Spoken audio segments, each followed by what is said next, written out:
Ayer se presentó el diagnóstico ciudadano del servicio de agua potable en Hermosillo 2021-2024 por parte de la organización Hermosillo ¿Cómo vamos?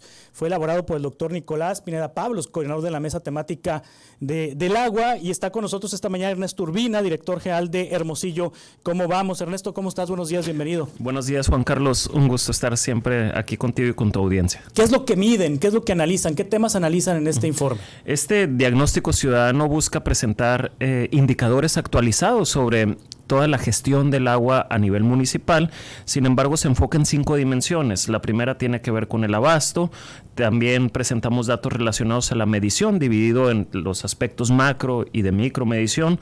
Las eficiencias del organismo operador, tiene que ver la eficiencia física, es decir, del agua que recibe, cuánto logra facturar, y la eficiencia comercial, de lo que factura, cuánto logra cobrar efectivamente.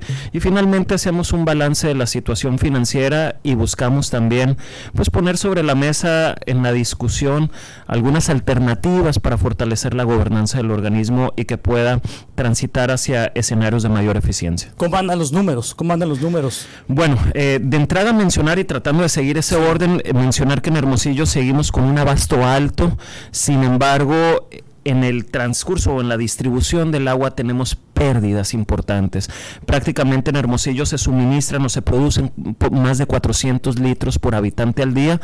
Por ponerlo en contexto, otras ciudades como Monterrey, Saltillo o León producen 200 o menos litros por habitante al día. Y aquí, Juan Carlos, es muy importante precisar el indicador, porque frecuentemente nos preguntan, oye, ¿tanto consumimos agua? No necesariamente, porque eso es lo que se inyecta a la ciudad, pero lo que termina llegando a los usuarios finales es justamente más o menos eso, 200 litros por habitante al día. Entonces, se produce mucha agua en Hermosillo, y donde vemos ahí los temas o las dificultades, las áreas de oportunidad, pues está en ese tránsito, porque el organismo operador tiene una eficiencia física prácticamente del 50%, es decir, solamente logra facturar la mitad del agua que se produce. Por ponerlo ya en números muy precisos, en 2024 se produjeron 135 millones de metros cúbicos, de los cuales se lograron facturar 60 millones de metros cúbicos, prácticamente la mitad, poco menos de la mitad. ¿Y la otra mitad se pierde en fugas? Así es. ¿Qué pasa? ¿Desaparece? Fíjate, Juan Carlos, hay diversos factores, o sea, que sabemos que están ahí, por ejemplo, fugas en la red de suministro. ¿Pero tanta agua en fugas? No es el único factor, también hay tomas clandestinas o no autorizadas, no contabilizadas. También, por ejemplo, hemos comentado que hay convenios que tiene Agua de Hermosillo que suministra agua a espacios públicos, parques o incluso a escuelas o ejidos donde no se cobre el agua, donde también se pierde. Temas de subestimación de consumos, y que de una u otra forma, pues al momento no tenemos información precisa como para saber qué tanto pesa cada uno de los factores en la pérdida. 135 millones de metros cúbicos, no se sabe cuántos millones se van en fugas. Sabemos que se van más de 60 millones de metros cúbicos. Pero ahí entra pero no sabemos qué porcentaje. Al menos desde la ciudadanía no sabemos qué tanto peso tiene cada uno de estos. Guachicoleo de agua. Así es, y también es importante mencionarlo, en Hermosillo, y este es otro de los temas en términos de la medición, hubo avances importantes en términos de la macromedición, es decir, ya hay una cobertura del 100% en aquellos aspectos de medir el agua que sale de las principales fuentes, que son presas, pozos, estaciones de bombeo. Ahí hay una cobertura del 100%, y ese es el aspecto positivo. Sin embargo, el gran reto, desafío, es la cobertura de la micromedición, es decir, los usuarios finales. Solamente tenemos el 50% de cobertura.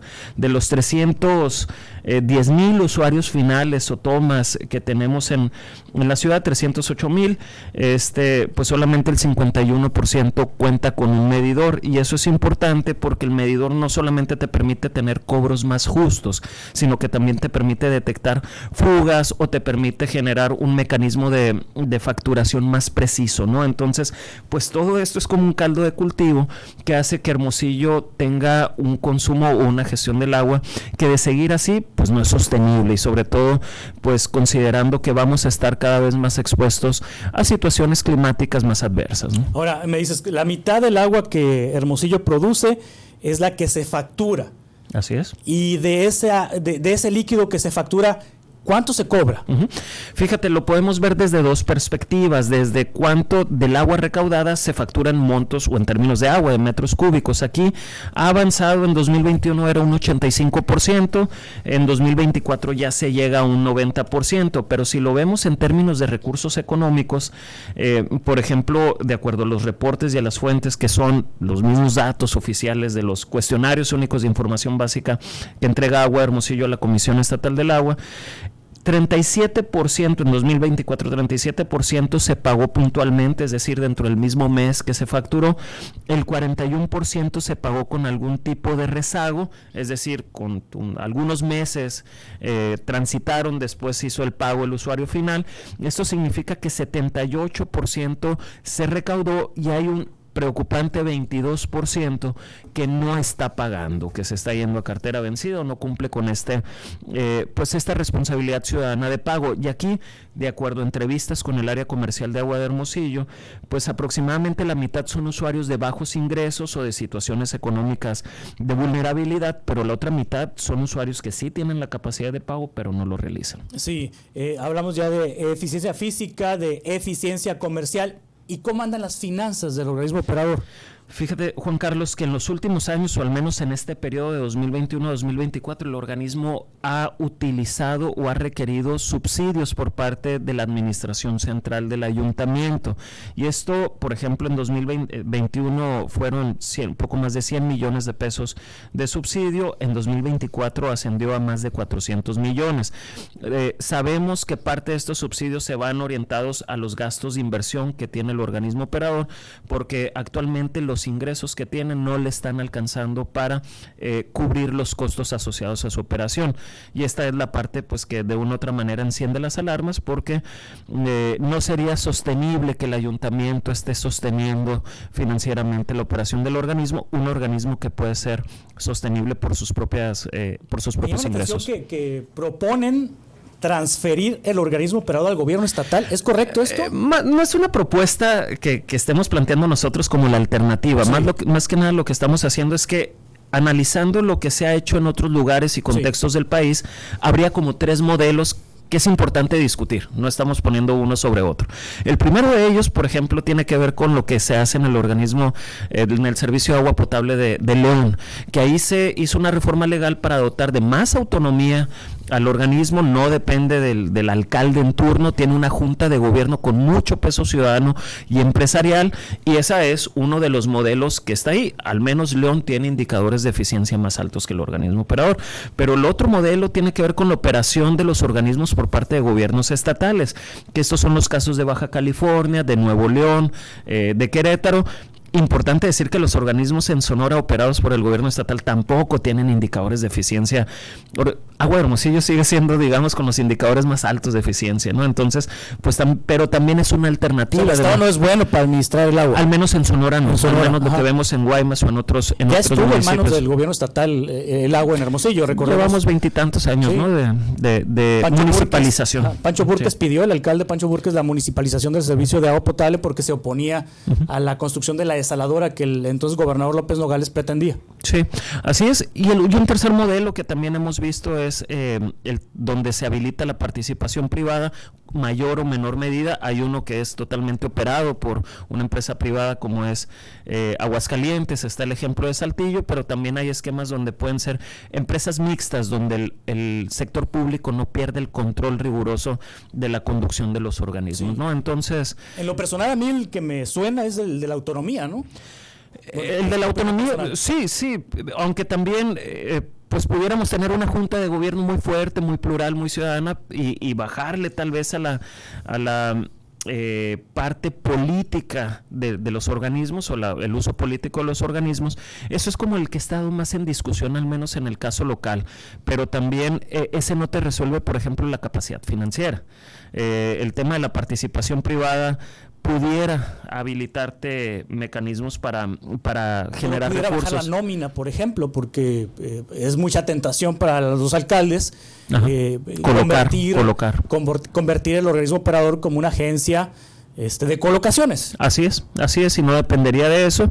Y bueno, pues están los tres modelos ahí, Juan Carlos, como para una discusión.